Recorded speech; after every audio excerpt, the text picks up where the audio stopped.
સત્યનારાયણ નારાયણ નારાયણ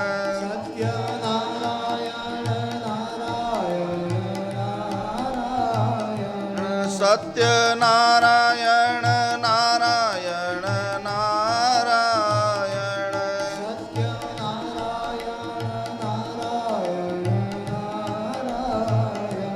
શ્રીમન્નારાયણ નારાયણ નારાયણ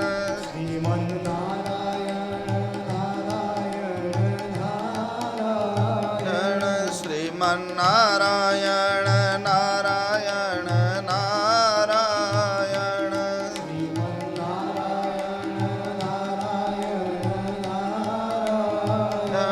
બદ્રીનારાયણ નારાયણ નારાયણ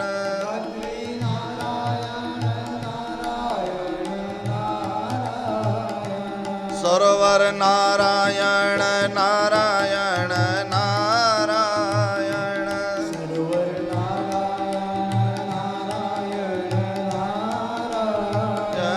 સરોવર નારાયણ નારાયણ નારાયણ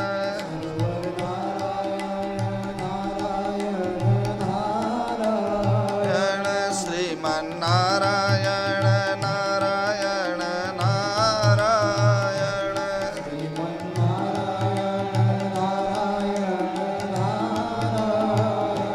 શ્રીમન્નારાયણ નારાયણ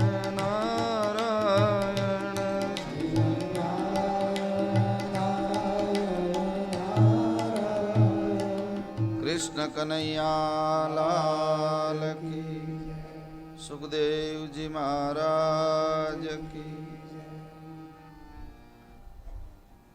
ભગવાન નંદનંદન યશોદાનંદન શ્રી કૃષ્ણ પરમાત્માનું પરમ પાવન ચરિત્ર આપણે બધા જોઈ રહ્યા છીએ.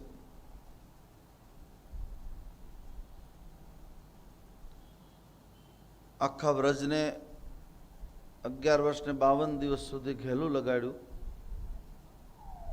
અને હવે છોડીને નીકળે છે. અને પછીની જે સ્થિતિ છે, સ્થિતિનું વર્ણન આપણે ગઈકાલે થોડું જોયું. શરીર ગમે એટલું સુંદર હોય પણ એમાં પ્રાણ ન હોય તો એને સળગાવવાનું જ હોય. પરમાત્મા એ પ્રાણ તત્વ છે, ઓક્સિજન છે, પ્રાણવાયુ છે.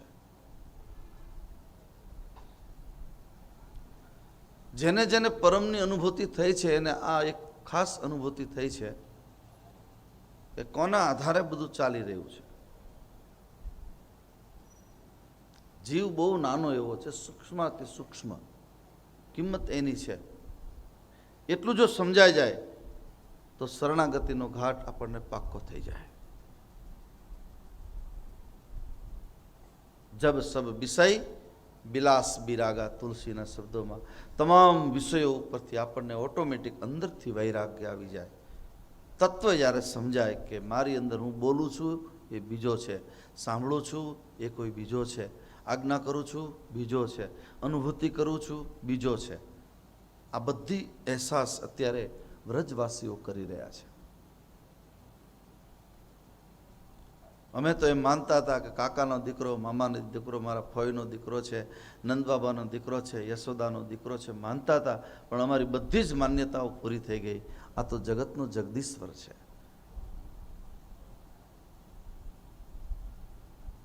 સદૈવ આનંદમાં જેને રહેવું છે એવા લોકોએ કૃષ્ણ ચરિત્રને બરાબર સમજવું પડશે. ભગવાન શ્રી કૃષ્ણની વ્રજથી વિદાય થઈ અક્રૂરજી રથ લઈને યમુનાજીના કિનારે આવ્યા. યમુનાના કિનારે એક સ્થાન ઉપર રથ ઊભો રહ્યો. યમુનાજીમાં સ્નાન કર્યું. જેના હૃદયમાં દયા છે, કરુણા છે એવા ભક્ત અક્રૂરજી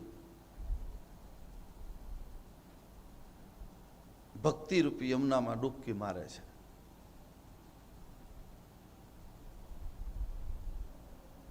અક્રૂરજીને પરમાત્માના નિરંજન નિરાકાર રૂપના દર્શન થયા છે. મનમાં થયું કે ઓહો, આ તો હું જેને તેડીને જઉં છું એ તો સંબંધ, મેં તો એના શરીર સાથેનો મારો સંબંધ હતો કાકાનો, મેં એને કાકા કહેવડાયું, અક્રૂર કાકા ઉઠો, અક્રૂર કાકા ઉઠો. પણ આ તો કોઈક બીજો છે, આ તો આખો જગતનો બાપ છે.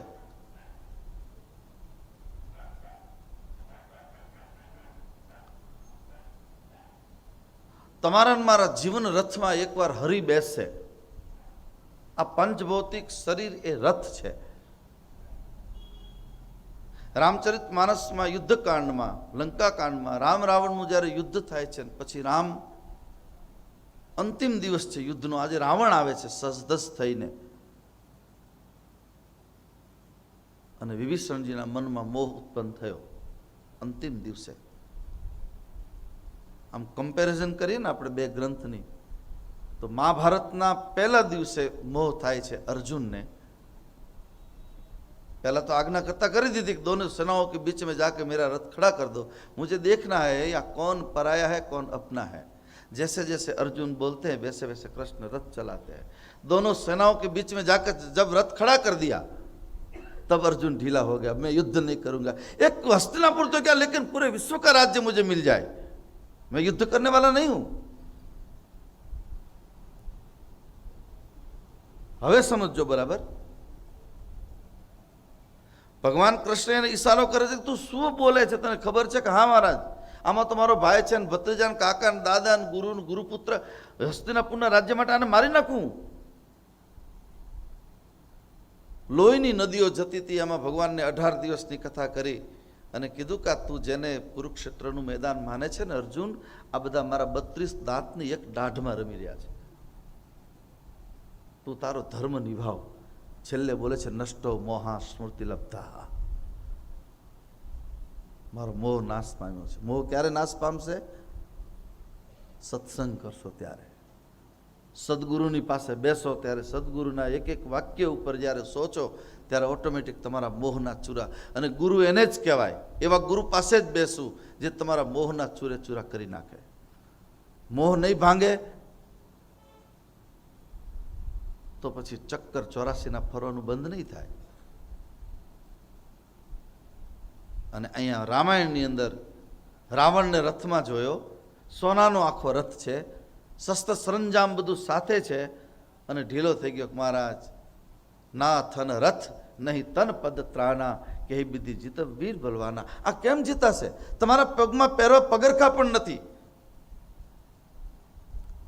અને ત્યારે ભગવાન રામે જે રથનું વર્ણન કર્યું એની તો આખી એના પર તો કથાઓ થઈ છે બધી. ત્યારે ભગવાન રામ વિભીષણને કહે છે, ચામડાની આંખથી દેખાય ને એ રથના તો હમણાં મારો લક્ષ્મણ એક બાણ મારશે તો ભૂકા કાઢી નાખશે, ભૂકો કરી નાખશે. પણ હું જે રથ ઉપર બેઠો છું એ ચર્મચક્ષુથી નહીં દેખાય, એના માટે અંતરચક્ષુ જોઈએ.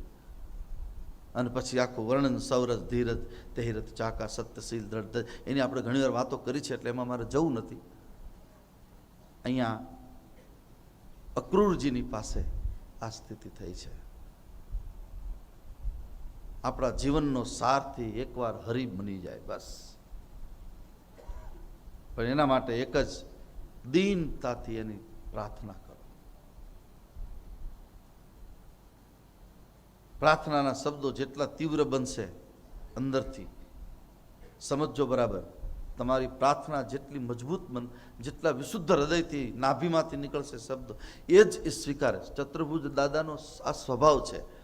તમે કંઠ કેવો, તમારું ગળું કેવું છે, તમે કેવું બોલી શકો છો, એ વાણી વિલાસ જે કરે છે એ વાણી વિલાસ ત્યાં નથી પહોંચતો. મારો સૂર બેસૂરો હોય ભલે, મારે કવિતા તમારી કરવી છે, શબ્દો મળે કે ના એને કોઈ મેળવવાની જરૂર નથી. યાદ રાખો, પરમાત્માની પ્રાર્થના માટે એક જ વસ્તુ એને જોઈએ, ગદગદ ગીરા નયન બહ નીરા. આંખમાંથી અશ્રુ શરૂ થઈ જાય ત્યારે સમજવાનું તમારા અંદરથી ઊંડાણમાંથી નીકળેલા શબ્દોએ અસર કરી છે. અક્રૂરજી રડે છે, મેં ભૂલ કરી નાખી, આ તો જગતનો બાપ છે. આવું યશોદામાને એકવાર થયું. યશોદામાં લાલા માટે બધું માખણ મિશ્રી તૈયાર કરતા હતા, અને પછી એને માટી ખાધી છે તો વાત કરીએ આપણે. અને વિશ્વરૂપ ત્યારે એમ થયું કે હવે, અને પછી ભગવાને આ તો ખોટું થઈ ગયું, મને વિશ્વરૂપ રીતે જો માં જોશે તો મને લાડ નહીં કરે, મને પ્યાર નહીં, દુલાર નહીં કરે, મારું બચપણ તો હું તો અત્યારે બચ્ચાના રૂપમાં છું. પછી વળી ભગવાને પાછી માયાને બોલાવી. ક્યારે પહેલાં માયા બોલાવી હતી? વસુદેવની દેવકીની પાસે. અને પછી કંસને ચેલેન્જ દઈને ગઈ, એને પાછી બોલાવી, તારી જરૂર પડે છે તું આવ ને. આ જગતમાં બધો જ માયાનો ખેલ છે. કોઈ આ જગતમાં એમ કહેતું હોય, કોઈ ભાઈ, કોઈ બેન, કોઈ બાપુ, કોઈ મહંત, કોઈ મહામંડલેશ્વર, કે કોઈ જેને જેને જેટલા જેટલા વિશેષણો કે હું માયાથી ફર છું, બિલકુલ બકવાસ છે.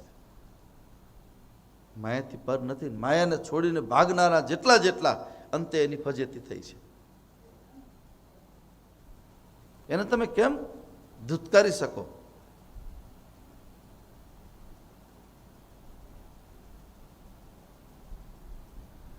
વલ્ભાચાર્યની જેમ એના વખાણ કરો. કોઈ કોઈ કહી શકે બ્રહ્મ સત્યમ જગત મિથ્યાય જગતગુરુ શંકર કહી શકે, શંકરમ શંકરાચાર્યમ કેશવમ બાદરાણ, એ બોલી શકે, આપણે નહીં બોલી શકીએ. આખું જગત ભગવાનનું બનાવેલું છે, એનું આ રૂપાળું જગત. એનાથી માયા છોડવાની વાતો કરાવનારા જે લોકો છે ને, તમને ખાનગીમાં કહું, કોઈને કહેતા નહીં તમે. માયાની મોટી મોટી વાતો, ત્યાગની, વૈરાગ્યની આપણને વાતો સમજાવે ને આવો ત્યાગ ને આવો, અને એ લોકો કેટલા વૈભવમાં આળોટે છે એ તો કોઈના ખબર પડે. સમજો, ત્યાગ એવી રીતે. અહીંયા અક્રૂર બાપાને એમ થયું કે મારી ભૂલ થઈ ગઈ. આપણા જીવન રથના સારથી એકવાર એને બનાવી લઈએ. હવે તો શ્રાવણ મહિનો પૂરો થશે, ધીરે ધીરે કથાએ 5-10 દિવસમાં પૂરી થઈ જશે, પણ પછી આપણે અંદરથી થોડું જાગવું પડશે. જેને સદૈવ આનંદમાં રહેવું છે, કાયમ માટે જેને સુખી થવું છે. હું તમારા માટે લખીને લાવ્યો છું સૂત્રો થોડા. એકવાર આપણે એની વાત તો થઈ હતી કે અત્યારે મુશ્કેલીનો સમય છે કોરોના કાળના કારણે, ત્રીજી લહેર ભગવાન ન આવવા દે, પણ આપણે એની સામે તૈયાર રહેવાનું છે. એટલે મુશ્કેલીના સમયમાં, મુશ્કેલીનો સમય હોય, ખરાબ સમય હોય, ત્યારે તુલસીદાસજીએ લખ્યું છે કે આ 7 પ્રકારના આવરણો જેની પાસે હશે એ માણસ જીતી જશે. 7 પ્રકારના કવચ એને પડ બાંધ્યા છે તુલસીએ. પહેલું છે ધીરજ. માણસમાં ધીરજ હોવી જોઈએ. ધીરજ વગરનો માણસ છે ને, એ પોતાનું ગોલ સર ન થાય એટલે એ સુસાઇડ કરી લેશે, પછી એને મરવાનું મન થશે. ધીરજ ધર્મ મિત્ર અરુનારી આપતકાલ પરેખેચારી ન્યાય. કોરોના કાળ જ્યારે મુશ્કેલીનો સમય ચાલી રહ્યો છે, આર્થિક સ્થિતિ ડામાડોળ છે દેશની અને દુનિયાની આખાની, એવા સમયે આપણે સંકોચીને સમજીને જો જીવન જીવશું તો આ જ જીવનમાં આપણને ભગવાનના દર્શન થશે. અત્યારે હું જે કંઈ વાત કરી રહ્યો છું એ ભક્ત હૃદયની વાત કરી રહ્યો છું. જેનું હૃદય દગ્ધ હૃદય હોય. ગોપીઓનું હૃદય દગ્ધ છે એટલે પ્રાર્થના કરે છે, જયતિ તેધિકમ જન્મના વ્રજ. એ કારણ કે દગ્ધ છે, એના કૃષ્ણના તાપના, એના વિયોગમાં ઉકળતું ગોપીઓનું વાક્ય છે. પણ આપણે એટલે બધે દૂર નથી જવું, આપણે નહીં પહોંચી શકીએ ત્યાં, ગોપીની લાઈનમાં નહીં ઊભા રહી શકીએ, પણ આપણે અત્યારે આ સ્થળ ઉપર તો ઊભા રહીએ, ચાલુ પરિસ્થિતિનો તો આપણે અનુભવ કરીએ, કઈ રીતે આપણે જીવન જીવવાનું છે. ભાઈઓ બહેનો, આપને વિનંતી કરું છું, ધીરજ રાખજો, ઉતાવળ નહીં કરતા. ઇન્સ્ટન્ટ મારે બધું જોઈએ, આ મેં કીધું તો આ થવું જ જોઈએ, આ મારે આમ તમારે કરવું જ પડશે, નહીં કરો તો નહીં ચાલે. થોડી ધીરજ રાખો. અમુક જોજો ઉતાવળા માણસો હોય ને, આપણને પૂછે કે ક્યાં પહોંચ્યા, એટલે આપણે કહીએ 9 કિલોમીટર છીએ. એ 9 કિલોમીટર ગાડી ચાલવામાં 9 ફોન આવી જાય, ક્યાં પહોંચ્યા કીધું, કેટલા દૂર છો. ધીરજનો અભાવ. આ ધીરજ આવશે. ટ્રાફિક હોય થોડું વહેલું, 5-10 મિનિટ વહેલું મોડું થઈ જાય, મહેમાન આએ જમવા બેસો ને તો પૂછે કે કેટલી વાર છે, હવે 5 જ મિનિટમાં તૈયાર કરી. અને 5 મિનિટ છે ને પારિવાચિક શબ્દ છે, મિનિટ ઉપર નહીં ચાલુ. 5 મિનિટ જ કહેવાય ને બાબુ, બરાબર ને? 5 જ મિનિટ કહેવાય. આ 5 મિનિટમાં ચા આવે. હવે મૂકી ન હોય હજી, એને ઉકળતા જ 10 મિનિટ થાય. બરાબર ઉકાળા લાવે તો ચાના બંધાણી જેવી કરવી હોય તો, બાકી લાલ પાણી પાવું હોય તો પાઈ દેવાય ગમે એમ. પણ ચાના બંધાણી ખબર પડી જાય પાછી. જે ચા પીતા હોય ને કે સમજાઈ દીધા બાપુએ આપણને, હાલો ગરમ પાણી પીને જતા રહીએ. પણ ચા જ્યારે બનાવવાની છે ત્યારે 5 મિનિટ 3 વાર તો કેટલી વાર હોય, પણ હું કઈ થાકી ગયો, લ્યો લાવો ને જલ્દી. આ છે ધીરજનો અભાવ. શ્રાવણ મહિનાની કથા પછી મારી આપ સૌને વિનંતી છે, ખૂબ ભાવ અને પ્રેમથી શિસ્તથી આપ કથા સાંભળી રહ્યા છો.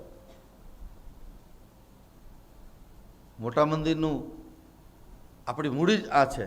કાલે સ્વામીજીનો પછી રાત્રે મને ફોન કે બાપુ તમારા શ્રોતા એટલે આટલી બધી શાંતિ આટલા પહેલામાં આ બહુ ઓછી જગ્યાએ હોય પ્રાપ્ત થાય છે. આ ચતુર્ભુજ દાદાની કૃપા છે.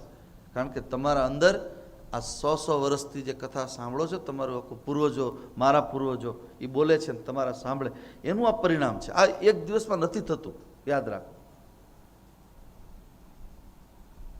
અમે આમ ગામડામાં ક્યાંક કથા કરવા કે બીજે ગયા હોય, નાની મોટી કથા હોય તો 10 વાર કહેવું પડે શાંતિ રાખો, ન બોલે. પછી પાપની બીક બતાવવી પડે કે પાપ લાગશે જો બોલશો તો, આવું ત્યારે માંડ તો એ 2 મિનિટ જ સાના રહે, બાકી તો બોલ્યા વગર રહે જ નહીં. પણ અહીંયા કોણ તમને શાંતિથી સાંભળો? કારણ કે ચતુર્ભુજ દાદાની કૃપા છે. આપણે એના ખોળામાં બેઠા છીએ. હવે એના ખોળામાં બેસવા માટે આ 7 વસ્ત્રો આપણે ધારણ કરવાના છે. આજે 7 પ્રકારના વાઘા પહેરાવું તમને. એક છે ધીરજ, ધીરજ ધરજો. બીજું ધર્મ, સ્વધર્મે નિધનમ શ્રેયમ પરમો ધર્મમ ભયાવહ. આપણે આપણા ધર્મ સંભાળવા. નરસિંહ મહેતાના શબ્દો. પોતાનો ધર્મ ન બદલો. સરકારને તકલીફ પડે છે, સંસ્થાઓને તકલીફ પડે છે, સંગઠનોને રાત દિવસ દોડવું પડે છે. ધર્મ પરિવર્તનના કાયદાઓ લાવવા પડ્યા આપણે ત્યાં. 2 બુનિયાદ ધર્મોના જે માણસો હોય એવા લોકો જ ધર્માંતરણ કરે, વટલાવાની કોશિશો કરે છે. વટાળ પ્રવૃત્તિઓ ચાલી રહી છે. સેવાના નામે ગરીબોના સોદા કરે છે. તમે અમારી પાસે આવી જાઓ, તમને રોટી કપડાં આપશું, મકાન આપશું, ફલાણું આપશું, તમારા છોકરાઓને ભણાવશું, અને ગરીબ માણસો બિચારા ફસાઈ જાય. આવો ત્યારે આપણે એ કરીએ. આવું બધું ચાલી રહ્યું છે. એવા સમયે આ 7 ઉપકરણો આપણે સમજવા છે. બસ.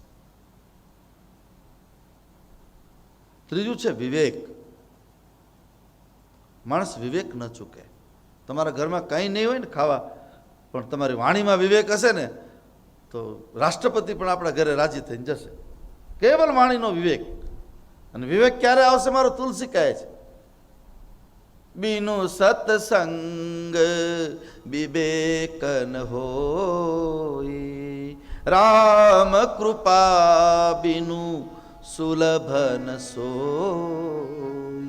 કેવલ અને કેવલ રામ કૃપા થાય અને એવો કોઈ સદગુરુ મળી જાય, વચન વિવેકી જે નર નારી પાનવાઈની ન્યાયે, એવો કોઈ સાધુ પુરુષ મળી જાય. અને સાધુની પાસે યાદ રાખજો, કેવલ વિવેકનું જ ભક્ત હોય છે, એનો જ સંગ કરવો. તમને શિસ્ત સમજાવે. એકલી ધર્મની જ વાતો કરીને તમને એના વાડામાં બાંધીને ગળામાં કંઠ્યું નાખી દે, એ અગત્યનું નથી. યાદ રાખજો, આ દેશનો સાધુ સમાજને શિસ્ત શીખવાડે, શિષ્ટાચાર શીખવાડે, ધીરજ શીખવાડે, એનામાં વિવેકનો પ્રાદુર્ભાવ કરે. વિવેકનો અભાવ હશે તો જીવન બગડી જશે આપણું. સમૃદ્ધિ કદાચ ગમે એટલી તમારી પાસે થઈ જશે, રૂપિયાની કિંમત નથી. યાદ રાખો, કપડાની કિંમત નથી. કપડાં તમે 5,000ની 25,000ના જોડી પહેર્યા હોય, પણ પહેરવાનો વિવેક ન હોય તો કેવા કપડાં પહેરવા એ આપણી ખાનદાનીને, આપણા કુળને પૂછવું જોઈએ કે હું કયા કુળમાં જન્મું છું.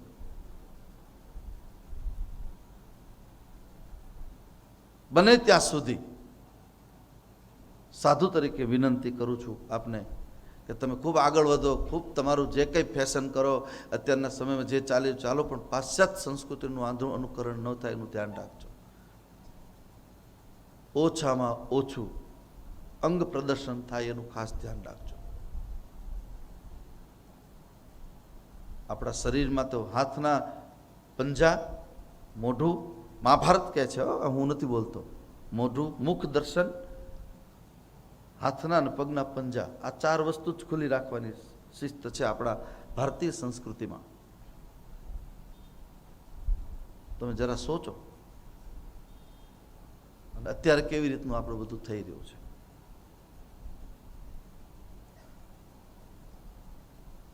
આમ તો બીજું આપણે તો, મને તો આનંદ જ હોય, પણ ક્યારેક ક્યારેક પહેલાં હું વહેલા ફરવા જતા હોય કે ક્યારેક મોટી સિટીમાંથી નીકળતા હોય ને, 60 વર્ષના ચડ્ડા પહેરીને ફરે છે, કેવા ભૂંડા લાગે એ તમે જુઓ. એવી રીતે ફરતા હોય, આપણને ભાઈ ભાઈ આ ભારત દેશમાં કેમ જન્મ્યા છે. હું એ જ વિચાર કરું છું, આ કેમ અહીંયા એનો જન્મ કેમ થયો હશે. પહેલાં તો નાના છોકરા ચડ્ડી પહેરતા હતા, અને આપણે ક્યારેક, અને કોઈ તમને ગામડામાં ખબર, બહુ આપણે આગળ વધી ગયા હોય ને, અને પછી આમ પછી મોટી ગાડી લઈને આમ નીકળે, અને પછી એમ કે મારું બેટું જો ને ગાડીમાં ફરે, કાલે સવારે ચડ્ડી પહેરતું હતું, એટલે એને આખી જિંદગી ચડ્ડી જ પહેરી રાખવી. આનો એક આ વિવેક. આદમી કો તોલ એક બોલ મેં પહેચાનીએ. કોઈ પણ માણસની ખાનદાનીને તપાસવા માટે આ 3 વસ્તુ તમારી જીવનમાં હોય: ધીરજ, ધર્મ અને વિવેક. કેવી રીતે પગે લાગવું, કેવી રીતે બેસવું, કેવી રીતે બોલવું, ગમે તે પરિસ્થિતિ થાય, મોટા ભાઈની સામે નાના ભાઈએ કોઈ દિવસ બોલાય નહીં. અને છતાં મહાભારત એક જગ્યાએ હા પાડે છે કે મોટો ભાઈ અત્યાચાર અનાચાર કરતો હોય, નાનો ભાઈ સત્સંગના પ્રભાવથી પવિત્ર જીવન જીવતો હોય, તો મોટા ભાઈને દંડ સાથે કહેવાની છૂટી છે. તો દંડ સાથે કહો કે નહીં ચાલે. વહુએ સાસુની સામે ન બોલાય એ આપણી ભારતીય સંસ્કૃતિ ચોક્કસ, પણ સાસુ સમજે નહીં, કારણ વગરના દોષ માનતી હોય તો વહુએ એને સમજાવવું જોઈએ, સાસુમાં આ તમને દોષ લાગશે, બીજું મને વાંધો નથી, પણ તમે એકલા હો, પણ બધા હોય ત્યારે નહીં કે બાપુએ કથામાં કીધું ઠપકારો, એવું ન કરતા. એને વિવેકથી સમજાવજો કે આ મને કથામાંથી મળ્યું છે, તમારા ઘરમાં આનંદ આવશે. એક શબ્દનો વિવેક માણસ ચૂકે છે. દ્રૌપદીજી થોડુંક ચૂક્યા, અંધસ્ય પુત્ર અંધાના ન્યાયે, અને ક્યાં પહોંચી વાત તમે જુઓ. એક વાણી ઉપર ખાસ વિવેક રાખજો. ભોજનનો પણ વિવેક હોય. અતિ સ્વાદિષ્ટ ભોજન આપણને મળે એટલે કેટલું કરવું એની આપણને અક્કલ હોવી જોઈએ. પછી તમે ફાંકી ખાઓ ને, હાજમાજમ ખાઓ ને, સોડા લાવો ને આપો ને, આકુળ વ્યાકુળ થાય ને ખાધું ન કહેવાય. યાદ રાખો, આ બધા વિવેકો મારે તમને થોડા સમજાવવા છે. કથામાં બેસો ત્યારે શાંતિથી બેસાય, એકદમ ભગવાનનું સ્મરણ કરતા કરતા કથા શ્રવણ કરો તો કથા આપણને અસર કરે. આ વિવેક છે. તમારા બધાનું વિવેકનું દર્શન કરી, બધા સાધુ સંતો કે લીમડીના શ્રોતાઓનું વિવેક દર્શન બધા કરીને જાય છે. અમને તો પાછળથી ફોન આવે, અમને વાતો કરે. મારો સ્વભાવ નથી બધું તમને કહેવાનો, પણ ખૂબ સારો સંદેશો જઈ રહ્યો છે. અક્રૂરજીને સમજવા છે, એટલે હું જે બોલી રહ્યો છું બધું અક્રૂરજીમાં આવ્યું છે. વિવેક, હાલવાનો પણ એક વિવેક. બજારમાં તમે તમારું મોટરસાયકલ કે ગાડી પાર્ક કરો એનો પણ વિવેક હોય. કઈ જગ્યાએ મારે પાર્કિંગ કરવું, યાતાયાતમાં બીજાને મારી ગાડી નડશે તો નહીં. આજે ઘણીવાર બજારમાં જઈએ ને તો વિવેક વગરના હોય ને, અડધી બજારે ગાડી પોતાને બિચારા હોર્ન મારે, ટ્રાફિક જામ થઈ જાય, તો એ તો ભાઈ અંદર પાનમાં ગુટકા ખાતા હોય, પછી ધીરે ધીરે આવે બધા બહાર સમજી. એમાં એની ઓળખ એ આપે છે કે હું આવા કુળમાંથી, અમારા કુળનું કામ જ બીજાને નડવાનું છે. માર્કેટમાં જાઓ ત્યારે પણ વિવેક રાખજો. નકર રીંગણાના ભાવ પૂછે, લીધા પહેલાં 2 તો એમને થેલી મૂકી દીધા હોય ટેસ્ટિંગ માટે. એ પણ વિવેક છે ને. બહેનોને બહુ સારું આવડે, સરસ આવડે. 2 દિવસ પહેલાં હું સાંભળતો હતો કે બહેનો શેરડીનો રસ પીવા જાય ને તો અને પુરુષ જાય એમાં ફેર પડે. પુરુષને ઓલો ભાઈ છે ને ગ્લાસ ભરે એમાં સીધો પહેલાં અડધો ગ્લાસ બરફ નાખી દે અને પછી ઉપર રસ નાખે એટલે હાશ ઠંડો મજા. બહેનો શું કરશે? બહેનો બહુ હોશિયાર હોય. આપણે કહીએ છીએ ને પાણી વધી નહીં, તાળવા સુધી હોય છે એની બુદ્ધિ. એ બધું ખોટું છે. પાણી વધી એ પહેલાં સમય હતો એક હશે કદાચ, એ વખતે ગયું. એટલે પેલા શેરડીઓ ભેલા આ કરતો તું લે મારો ભાઈ ઉભો રહો, જો મને શરદી જેવું છે, બરફ ન નાખતો બાપા. શું થાય બોલાનું બિચારાનું? એક ગ્લાસ આખો ભરે, એક ઘૂંટડો બસ થોડુંક નાખતો બાપા ગરમ લાગે છે. એમ કરતા કરતા બરફ લઈ લે મફતમાં અને આખો આ બેનો લીમડીના આ બીજા નહીં પાછા. પણ એનો વિવેક યાદ રાખો, એના માટે વિવેક. આ તો હું તમને ખાલી આનંદ કરાવું છું, સાથે સાથે આ બધું ધ્યાન રાખજો.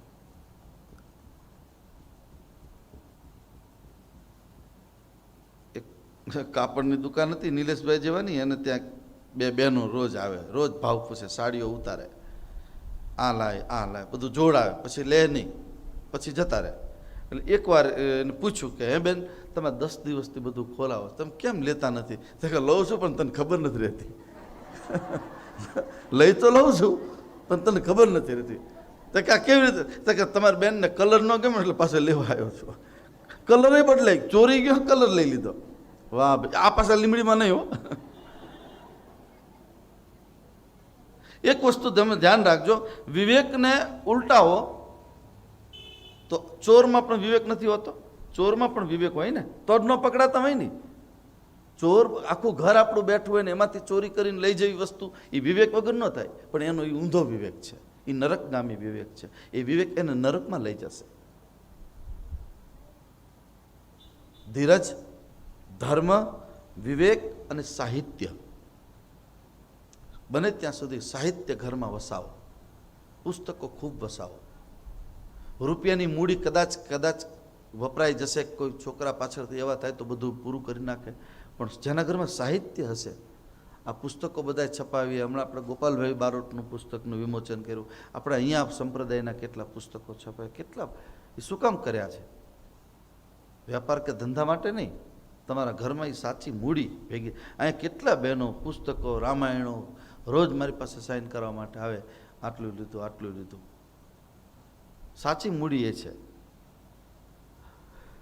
આપણને મુશ્કેલી પડે યાદ રાખો, અને કોઈ ગુરુ ન મળે, આપણી શ્રદ્ધા હોય એવા ગુરુ ન મળે. કદાચ બધામાં શ્રદ્ધા રાખવી જરૂર નથી આપણને, પણ એવા ગુરુ કે એવા કોઈ સંતની પાસે આપણે દિલ ખોલીને વાત ન કરી શકીએ એવું પાત્ર ન મળે તો સાહિત્ય ખોલો, એમાંથી તમને બધા જવાબ મળશે. ભગવદ્ ગીતા ખોલી નાખો, ભગવદ્ ગીતા વાંચો. વિનંતી કરું છું, ભગવદ્ ગીતાનો રોજ પાઠ કરો. દિને દિને નવમ નવમ કંઈક નવા વિચારો તમને અંદરથી આપશે. સાહિત્ય. 5મું છે સાહસ. સાહસ કરો, ડરી ન જાઓ, સાહસ કરી નાખો. એકાદશીનો ઉપવાસ ન કરી શકતા હોય ને એને સાહસ કરવાનું કે આજ તો રહેવું જ છે, જે થવું હોય તે થાય. એ એકાદશીના ઉપવાસવાળા જે કોઈ દી ઉપવાસ ન કરતા હોય ને એની હેરાનગતિ ફક્ત 3.5-4 કલાકની જ હોય. નાસ્તાનો ટાઈમ, એના પછી અડધી કલાક બીજી, પછી ખબર પડે કે હવે આ કંઈ નથી, એટલે ઓટોમેટિક ભૂખનો નિયમ છે, ઓટોમેટિક ભૂખ મરી જાય. મોડું થાય એટલે આપણો સમય ચૂકી જાય, એટલે પછી આખો દિવસ ઉપવાસ કરવામાં મજા આવશે. પણ ઉઠો ત્યારથી કેમ થશે આવું ઝીણું ઝીણું મન હોય એ ઉપવાસ ન કરી શકે. સાહસ કરો, જે થવું હોય તે થાય, ઉપવાસ કરવો છે. સત્યવ્રત. 6ઠું છે સત્યવ્રત. સત્ય બોલો, સાચું બોલો. તમામ કામ સત્ય કરો. જે કામ કરો એનો અર્થ જગતને જે કરવો હોય તે કરે. તમને તમારું સત્ય, તમારું પ્રાઇવેટ હોવું જોઈએ કે આમાં આ જ હોય, એ સત્યની વાત. ખોટું બોલીએ, જૂઠું બોલીએ, ખોટું ગમે તે કરીએ ને, એ આપણે તો ગુજરાતીમાં સરસ કહેવત છે કે પાપ છે એ છાપરે ચડીને બોલશે. આજ નહીં તો કાલ. એની વધીને વર્ષ કે 5 મહિના 4 મહિના તમે છુપાવી શકો, પણ અસત્ય કોઈ દી છુપાતું નથી. એમ સત્ય પણ છુપાતું નથી. સત્યનો જેને આશ્રય કર્યો છે, હરિશ્ચંદ્ર તારામતીથી લઈને જેટલા જેટલા સંતો થયા છે, સત્યના માટે એને કેટલું કેટલું કર્યું છે. પોતાના શરીર વેચાવી દીધા, શરીર કપાવી નાખ્યા. આ એનું સત્ય, સત્યવ્રત. અને સાતમું અંતિમ છેલ્લું આનંદ આપે એવું બધા કરી શકશે.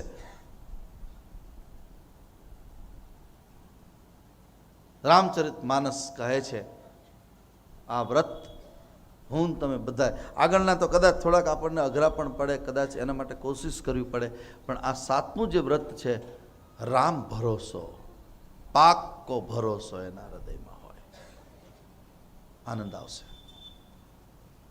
ભરોસો દ્રઢ ઇન ચરનની કેરો, પાક્કો ભરોસો રાખો.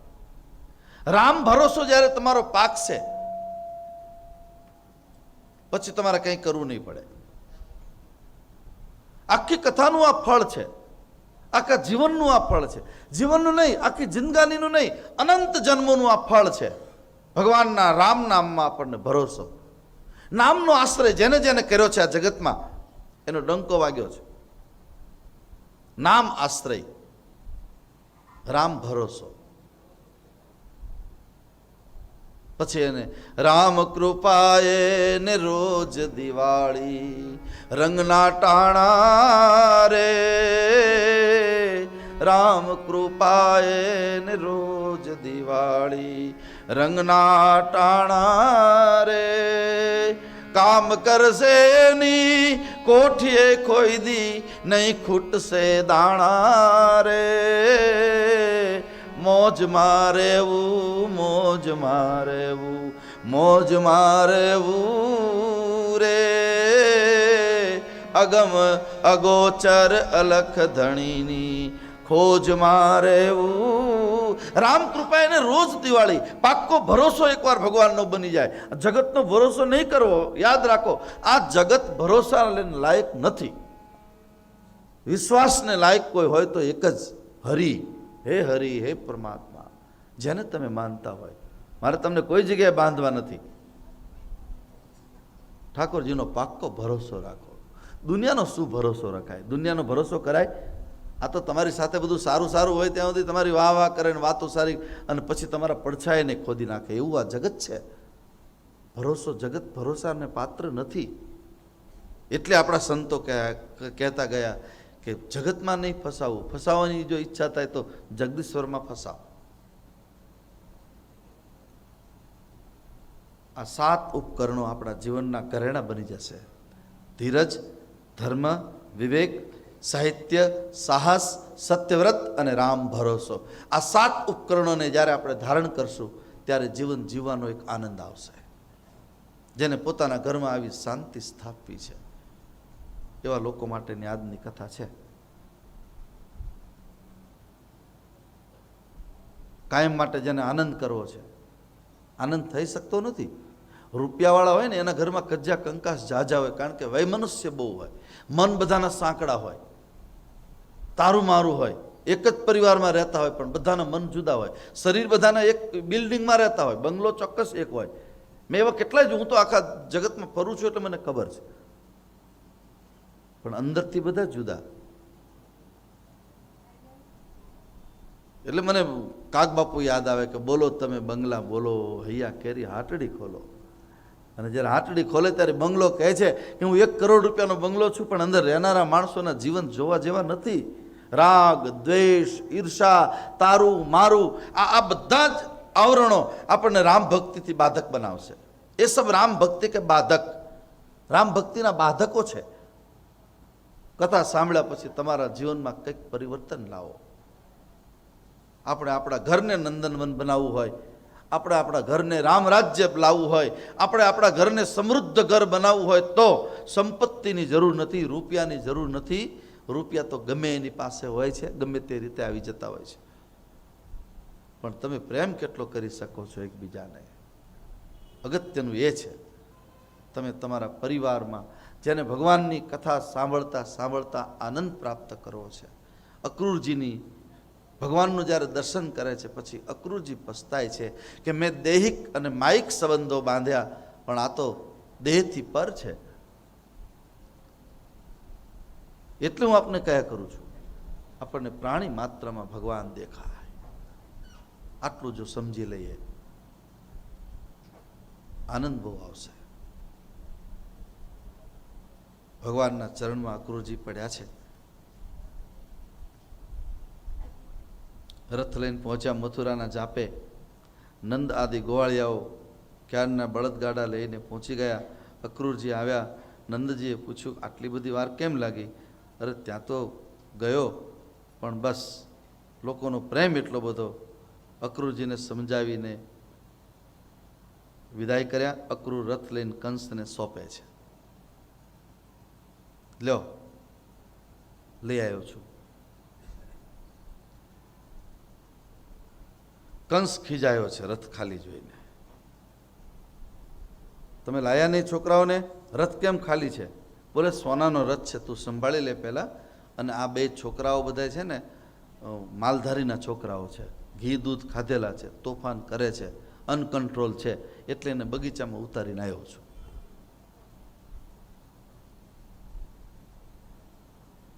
કૃષ્ણ અને દાઉ વિચાર કરે છે કે આપણે હવે ગામમાં જોવા જવું છે. નવા ગામમાં જઈએ એટલે આપણે ગામ જોવાનું મન થાય ને.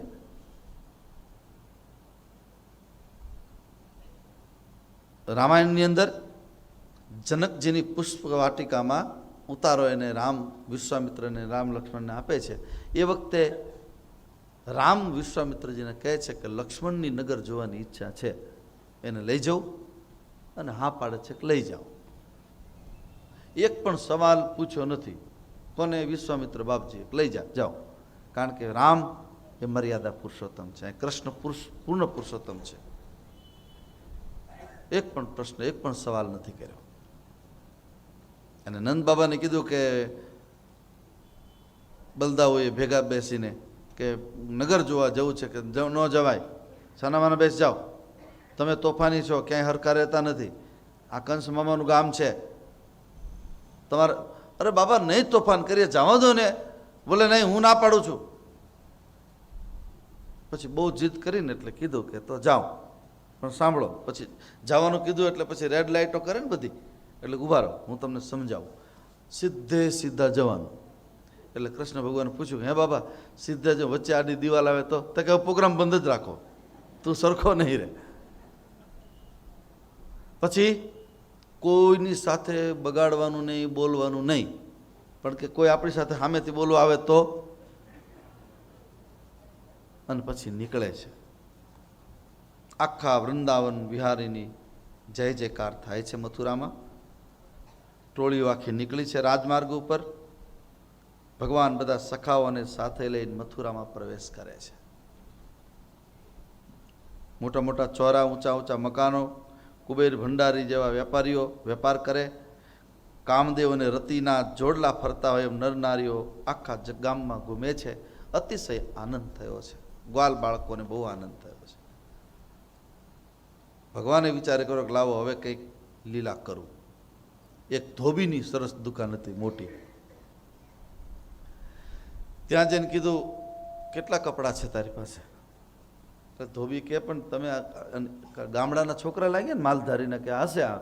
એટલે કે હવે જાઓ અહીંથી, પૂછો આવ્યા છે, આ કે દુકાન થોડી છે, આ તો મારા મહારાજા કંસના વસ્ત્રો છે. ભગવાન કે ભલે ગમે એના હોય, કંસના પપ્પાના હોય તો અમારે શું લેવા દે. છોકરાને કહે ચાલો પહેર્યો. એટલે ધોબીભાઈ થોડાક આડાવડા થયા ને, એક મુષ્ટિકાનો પ્રહાર, રામ બોલો ભાઈ, રામ કરી નાખ્યું. એ બધું વેપારીઓ જોવે. મારા બેટા છોકરા નાના નાના છે પણ બળુકા છે, એક જ મુષ્ટિકાના પ્રહારથી ધોબીને મારી નાખ્યો. હવે આની સાથે ડાપણ ન કરાય. એટલે વેપારીઓ તો બહુ હોશિયાર હોય, એટલે એને પાન બીડા ને બધું તૈયાર કર્યું ભગવાન માટે. વરિયાળી, લવિંગ ને એલચીના પાન, નાગરવેલના પાન બધું ગોઠવીને, પ્રભુ આવો આવો આવો, અમે તમારી એટલી રાહ જોતા હતા, ક્યારે આવે ક્યારે આવે. તમારી રામા અમે રડતા હતા, આંખમાં આંસુ ખૂટી ગયા, આવું બોલ્યા. અને તેદુના ભગવાન વેપારી ઉપર રાજી છે આજ સુધી છે. કાલ થાય એ ખરું, હવે આજ સુધી રાજી છે. આખા ગામમાં આનંદ આનંદ થયો છે. બધા કપડાં લઈને દરજીની પાસે ગયા. દરજી તો તરત સીધો દોર થઈ ગયો, કારણ કે આ બધું જોયું ને, ચમત્કારો જોયા. બધાના માપે જેવા થાય એવા બધાને ઊભા ઊભા ત્યાં ને ત્યાં કરી દીધા. હવે તમે પાછું એવો સવાલ ન કરતા કે આટલા બધા છોકરાઓ હારે હતા ની અડધી કલાકમાં બધું જ થાય. ભ્રુકુટી બિલાસ સૃષ્ટિ લઈ હોય એ ભ્રુકુટીના ઇશારામાં જગત હતું નહોતું થાય તો કપડાં એટલે શું વિષાદમાં બધું થાય. ઈશ્વર શું ન કરી શકે?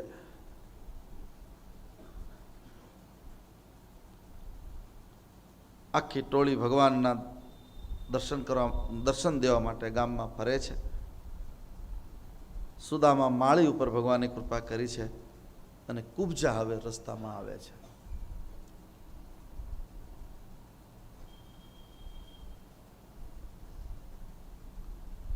આગળ ચાલ્યા, માળા મળી ગઈ, કપડાં મળ્યા, પણ કપાળ ચાંદલા વગરનું સારું નહોતું લાગતું. આપણી ભારતીય હિન્દુ સંસ્કૃતિમાં કપાળની શોભા ચંદનથી છે. બહેનો હોય તો એ લાલ ચાંદલો કરે અથવા તો સિંદૂર પૂરે તો એનું એ બરાબર છે. કપાળ ચાંદલા વગરનું ન હોવું જોઈએ. પોતપોતાના સંપ્રદાયના જે કંઈ તિલક હોય તિલક કરે, કંઈ નહીં તો ગોપીચંદન, ચંદનનો એક ચાંદલો. મને એક સંતે કહેલું કે આ ચાંદલો બધા કરાવે છે, ચાંદલો કરવાનું કારણ બોલે ચાંદલો જેને કર્યો હોય ને કોઈ પણ રીતે ભાવ કભાવ એને યમના દૂતો લેવા નથી આવતા. આપણે વૃંદાવનમાં એક બનેલી ઘટના છે. એક અતિશય યવન પાપી રાક્ષસ, આખી જિંદગી એને પાપ કરેલા, હત્યાઓ કરેલી, પાપના જેટલા પ્રકારો હોય બધા એની પાસે હતા. પણ છેલ્લે એને શરીરમાં એવો કંઈક રોગ નીકળ્યો, આખા શરીરની ચામડી બધી ફાટી ગઈ, એટલી બધી બળતરા થતી હતી. એટલે આપણે જ્યાં શ્યામ બિંદુ છે ને એ શ્યામ શ્રીનો ત્યાં આખો એક પહાડ છે અને એ વરસાદ પાણી આવેલું એટલે એ બધું, એટલે આ માણસ બળતરાથી બચવા માટે લેપ કરવા માંડ્યો. આખા શરીરે કાળો કાળો શ્યામ બિંદુનો લેપ કરી નાખ્યો આખા શરીરે.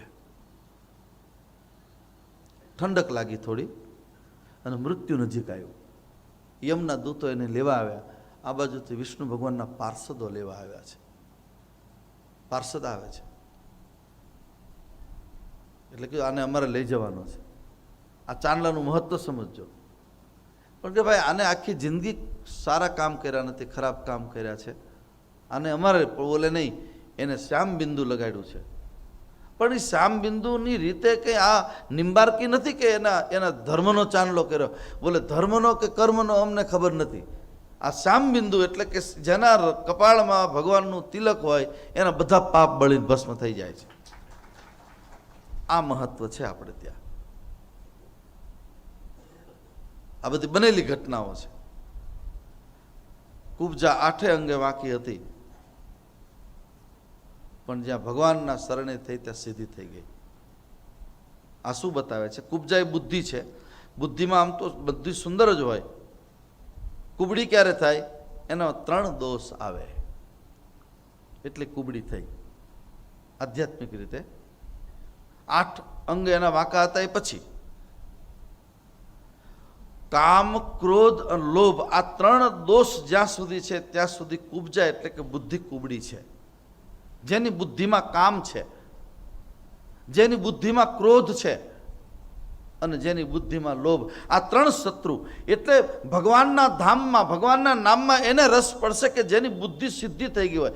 કુબજાએ ભગવાનને ચંદન આપ્યું ને ભગવાને એને આમ ખેંચીને સીધી, એ તો એક કથાનકને કથા મેળવવા માટે બરાબર છે, પણ આધ્યાત્મિક અર્થનો આ છે જેની બુદ્ધિમાં 3 દોષ છે.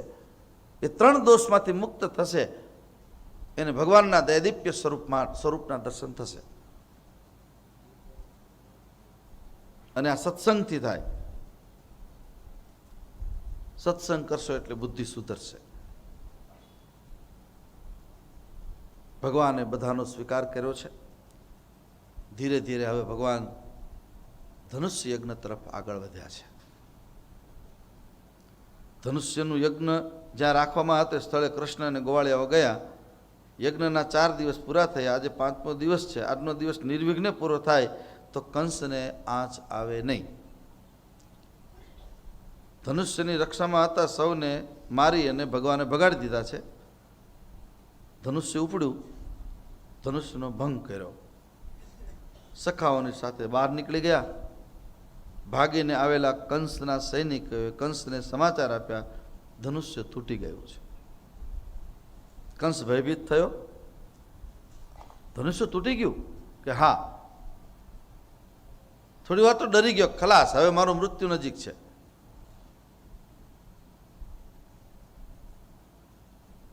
ચારે બાજુ ટોળીઓ ફરે છે. નંદ બાબા રાહ જોવે કે હજી છોકરાઓ આવ્યા નહીં, એને ચિંતા થાય છે.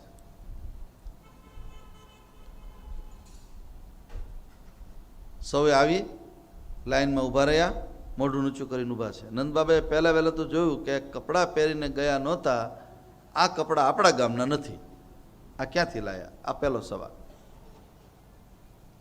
ફાટેલા હતા, કોઈને થીગડાવાળા હતા, મધુમંગલને તો અડધું પહેરણ હતું ને અડધું નહોતું, એવું હતું.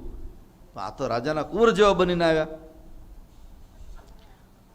પણ 2-3 છોકરાઓના દાંત પડી ગયા ને લોહી મોઢામાંથી નીકળે. થોડીક લડાઈ તો થાય ને, ઝઘડો થાય એટલે તો આ બધું થવાનું, થોડુંક વાગે. બાબા બધું સમજી ગયા. કંસ હવે ચિંતામાં અતિ ઉગ્ર બન્યો છે. મોતનો ડર, મૃત્યુના લક્ષણો ભાગવતમાં બતાવ્યા છે. હું તમને કહું પણ તમે ન પકડી રાખતા પાછા. મૃત્યુના લક્ષણો, જેનું મૃત્યુ નજીક હોય ને એને અમુક લક્ષણો એને આવે છે. આકાશની અંદર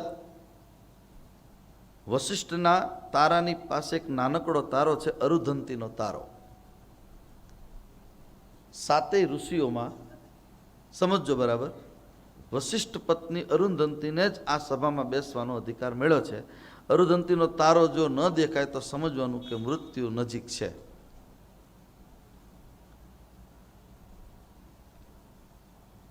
ઘીનો દીવો આપણે જાતે કર્યો હોય અને પવન વગર ઘીનો દીવો જો ઓલવાઈ જાય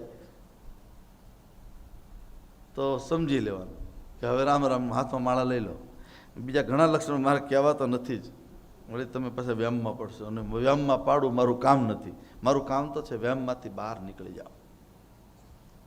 મૃત્યુના લક્ષણો છે. શાસ્ત્રએ આપણને કેટલું એટલે અહીંયા મેં જે 7 પ્રકારના એમાં સાહસ અને શાસ્ત્રનો સંગ કરો. ગરુડ પુરાણ છે તો આ વખતે મારે ગરુડ પુરાણ લેવું હતું, પણ પછી કંઈ સમય ન મળ્યો કે કઈ રીતે એને તૈયાર કરવું એ. પણ વળી ભગવાન ક્યારેક કૃપા કરશે ત્યારે. ગરુડ પુરાણમાં શું છે? તમે જેટલા કર્મ કરો એ કર્મનો દંડ દેખાડો છે, દંડ આપે છે, અને પછી એમાંથી છૂટવાનો રસ્તો પણ બતાવે છે. અત્યારે જગતને જરૂર છે, કારણ કે આપણે પાપ કરવામાં પાછી પાની નથી રાખતા. જેટલા વધારે સુધર્યા એટલા બગડ્યા એટલું ધ્યાન રાખજો. હું આપને વિનંતી કરું છું, આ પ્રસંગ આવ્યો છે ત્યારે મોતના મુખમાંથી જેને છૂટવું છે, અથવા તો મોતની બીકમાંથી જેને છૂટવું છે, એવા લોકોએ પોતાના પરિવારમાં વિવેકનું પ્રાધાન્યતા વધારવું પડશે. દીકરો કે દીકરી ઇંગ્લિશ મીડિયમ ભણે એનો મને વાંધો નથી, વૈશ્વિક ભાષા છે, એ જરૂરી છે, હોવું જ જોઈએ. પરંતુ એકલું ઇંગ્લિશ મીડિયમને આ ઘણા છોકરાઓને જોઈએ ગુજરાતી વાંચતા નથી આવડતું. ગુજરાત સમાચાર કહો તો વાંચી નથી શકતા. યાદ રાખો, મા બાપ તો બહુ રાજી થાય કે મારો બેટો ઇંગ્લિશમાં બધું બોલે છે, પણ તમારો બેટો ઇંગ્લિશમાં બોલે છે ને એ જ તમારો બેટો તમને વૃદ્ધાશ્રમમાં મૂકી આવશે જો એને ગુજરાતી માતૃભાષા નહીં આવડતી હોય તો. જે માટીમાં આપણે જન્મ્યા છીએ, માટીનો તો ઉપકાર કરીએ થોડો. એટલા બધા સુધરી ન જવું. જીવનમાં કંઈક જેને કરવું છે એના માટેની આ વાત છે. તમારા કુટુંબમાં, તમારા પરિવારમાંથી સંવેદના ન જતું રહે એનું ધ્યાન રાખો. અને સંવેદના ત્યારે આવશે તમને શાસ્ત્રનું બળ પૂરું પડતું હશે, તમને સદગુરુનું બળ મળતું હશે, તમને માતા પિતાના આશીર્વાદનું બળ જો મળતું હશે તો એ માણસ બચી જશે. ઘરમાંથી, આપણા પરિવારમાંથી સંવેદના ન જતી રહે એનું ધ્યાન રાખજો. મેં એવા કેટલાય પરિવારો જોયા છે, હોય બધું અંદર, દમદમ સાહેબી હોય, પણ કોઈ ભોગવી ન શકે. આ બધું આપણે આપણી ફરજને સમજવાની છે. આ કોરોના કાળમાં જેટલા લોકો ગયા ને, એની સંવેદના માટે આપણે આ કથાનું આવતીકાલે એનું મહા આરતી કરવાની છે. બધાએ સામૂહિક આરતી કરી અને પછી પ્રાર્થના કરીને આ જે ફળ આપણે એને આપવું છે. મારી પાસે એવા એવા એવા બધા આવ્યા, મારી પાસે એવા કિસ્સા આવ્યા છે કે 3-4 ભાઈઓ હોય ને એક ભાઈ કોરોનામાં જતો રહ્યો હોય, અને પછી એના દીકરાની, એ ભાઈની વહુ હોય, પત્ની, 1 કે 2 નાના બાળકો હોય. એ 8-10-15 દિવસ તો બહુ સારું ચાલ્યું, એને બહુ સાચવે ને આમ ધ્યાન રાખે, પણ 2-3 મહિના થયા ને, અત્યારે એને કોઈ ખાવાનું પૂછતું નથી. આવા સંવેદના વગરના લોકો છે. આ કોરોના કાળમાં મારી પાસે આવ્યું છે એટલે હું આપને કહી રહ્યો છું. સંવેદના તમારામાં નહીં હોય તો ગમે એટલી કથા સાંભળો, ઊંધા માથે લટકો તો ભગવાન તમારું કલ્યાણ નહીં કરે. એ બિચારી એ વહુને ખાવા કોઈ નથી દેતું, એના ઘરમાં શું છે એને ખબર નહીં, કોઈ સુવિધા નહીં. હું લગભગ અહીંથી 45 કે 50 કિલોમીટર દૂરની વાત કરું છું. પછી તો મેં બોલાવીને એને બધું સરખું કર્યું, બધું જે કંઈ કરવાનું તો મારી રીતે કરી લીધું. એ લોકો પણ કદાચ કથા સાંભળતા હશે. આટલા બધા સંવેદના વગરના થઈ જઈએ. સગ્ગો તમારો ભાઈ, સગ્ગા ભાઈની તમારી પત્ની અને બાળકો, એનાથી તમે રૂઠી જાઓ, એને તમે દુઃખી કરી નાખો. આના કરતાં તો રાક્ષસો સારા. એ તો આટલું બધું તો ન જ કરે. રાક્ષસ 100% સારો, રાવણ 100% સારો. કારણ કે રાવણનો જે બંગલો હતો સોનાનો, રાવણના કામવાળાના બંગલા સોનાના હતા. આ એની રાજ્ય વ્યવસ્થા હતી. હું જે સુખ ભોગું છું મારી પ્રજા ભોગવે, તો હું જે સુખ ભોગું છું મારા ભાઈઓ ન ભોગવે. બાપુએ તો એકવાર મેં બાપુના પ્રવચનમાં મોરારી બાપુને સાંભળ્યા, તે મને એક શબ્દ એનો યાદ રહી ગયો કે જ્યારે માણસ બેસણામાં જાય છે ને, ત્યારે જે લોકો ગુજરી ગયા હોય ને એની બહુ સરાહના કરી. તો બહુ સારા હતા ને એની તો શું વાત કરવી, અરે ભાઈ એની તો વાત જવા દો, એ તો બહુ આમ હતું, કાંઈ હોય નહીં અંદર તોય. ત્યારે બાપુ એમ કહેતા તે દિવસે કે બેસણામાં જેટલા વખાણ કર્યા ને એના અડધા જો જીવતો હોત ને વખાણ કર્યા હોત તો માણસ મરે જ નહીં. એ જીવી જાત. થોડુંક જાગજો ભગવાનની કથા સાંભળ્યા પછી. તમારું કુટુંબ, તમારો પરિવાર, એને ભોગવવું પડશે. કર્મ ન બંધાય એનું ધ્યાન રાખજો. પોતાનો પતિ જેને ગુમાવ્યો છે અને એની સાથે તમે જ્યારે આવો ગંદો વ્યવહાર કરો, એને દુઃખી કરો, પછી પાછળ કોઈ વાસ નાખનારું નથી રહેતું. કદાચ પૈસા, મની પાવર ને મસલ્સ પાવર હોય, 5-25 વર્ષ સારું લાગે, પણ એનું પરિણામ જ્યારે ભોગવવાનું થશે ત્યારે આંખ માટે આંસુ પણ નહીં હોય. એવું તો જીવન જીવીએ કે ક્યાંક રડવું હોય ત્યારે આંસુ તો આવે ફર્સ્ટ ક્લાસ સારી રીતે. એ છે ભક્તિ માર્ગનો આ રસ્તો. મેં જોયા છે આવા, મારી પાસે તાજા દાખલા આવ્યા છે, આ કથા દરમિયાન આવ્યા છે કે બાપુ આટલું આટલું થાય છે. આપણે તો એને આપીએ જેટલી રાહત અપાય એટલી, અમારાથી તો આપણી તો એક મર્યાદા આવે, કેટલું કરી શકીએ. અને છતાંય આ જ્યારે કથા ચાલી રહી છે ત્યારે અમારી જ શક્તિ મુજબ હું આજ તમને બધાને હિંમત આપું છું કે આવા કોઈ પણ બેન દીકરી હોય, કોઈ પણ ભાઈ હોય, એને આવું પરિવારની ઉપેક્ષાનું કોઈ કષ્ટ હોય તો મોટા મંદિર તમારા બાપનું ઘર છે એમ માનીને આવજો. અમારાથી જેટલી બનશે એટલી મદદ થાય એટલી કરશું તમને, પણ તમારું શોષણ ન થાય એનું ધ્યાન રાખજો. કાગડા જેવા એવા નિશાચરો પણ રાહ જોઈને પણ બેઠા હોય છે તમારી મજબૂરીનો લાભ લેવા માટે. અમે તમને મદદ કરીએ ને તું કંઈક હોય તો કહેજો ને, એ આવું હોય ને ત્યારે બધા બહુ આવી જાય, પણ એની અંદર વૃત્તિ બીજી હોય પાછી. એ શું કામ આવે છે એનો વિવેક મારે આજની કથામાં તમને સમજાવવો છે. એ તમને મદદ કરવા માટે નથી આવતા. મદદ કરવા માટે કોઈ ભાઈ એકલા પડી જાય, વિધુર બની જાય, કેમ ત્યાં કોઈ જતું? કોઈ પણ નથી જતું. આ વૃત્તિ, આ વિવેક આપણે આજની કથામાંથી શીખવાનો છે. અહીંયા ભગવાન કૃષ્ણને કંસને હમણાં સમાપ્ત કરવાના છે. એના પહેલા કૃષ્ણ કોની રક્ષા કરે ને કોને મારે છે? શું કામ કંસને માર્યો? કંસની અંદર જે 7 નબળાઈઓ હતી એ નબળાઈમાં એક આ નબળાઈ છે. પરિવારનો દ્રોહ એક નબળાઈ હતી મોટી એનામાં. આવું થઈ રહ્યું છે. કોરોના પછી તો પાછા બધા ભગતો, પાછા બધા મોટા ભગતના દીકરા થઈને ફરે. માળા એ તો એટલી નાખી હોય ગળામાં જાણે હરેડી ગાયને ડેરો બાંધ્યો હોય, અને કામ બધા ઠગતના કરવાના. આર પાર થતા શીખો. જેને ભગવાનની ભક્તિ કરવી છે એને અરીસા જેવું જીવન જીવવું પડશે. અરીસો ગમે એટલો કિંમતી લો, તમને તમારું જ મોઢું દેખાડશે. તેરે અંદર સાચ હૈ, મુખડા ક્યાં દેખો દર્પણ મેં. અંદરથી તમે જુઓ.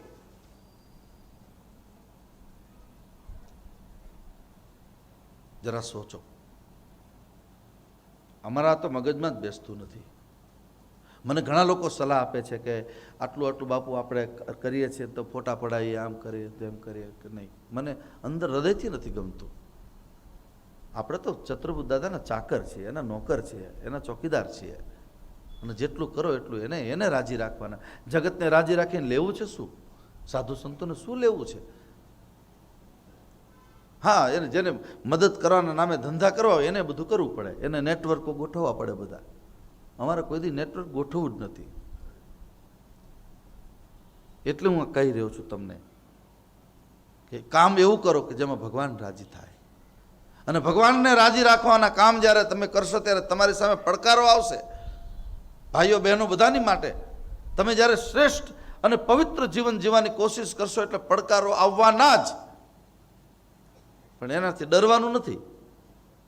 એ આ કંસના જીવન ઉપરથી આપણને ખબર પડશે. કેટલું આ માણસે પ્રયાસ કર્યો મોતથી બચવા માટે, કેટલા પ્રયાસ કર્યા, બધામાં નિષ્ફળ ગયો.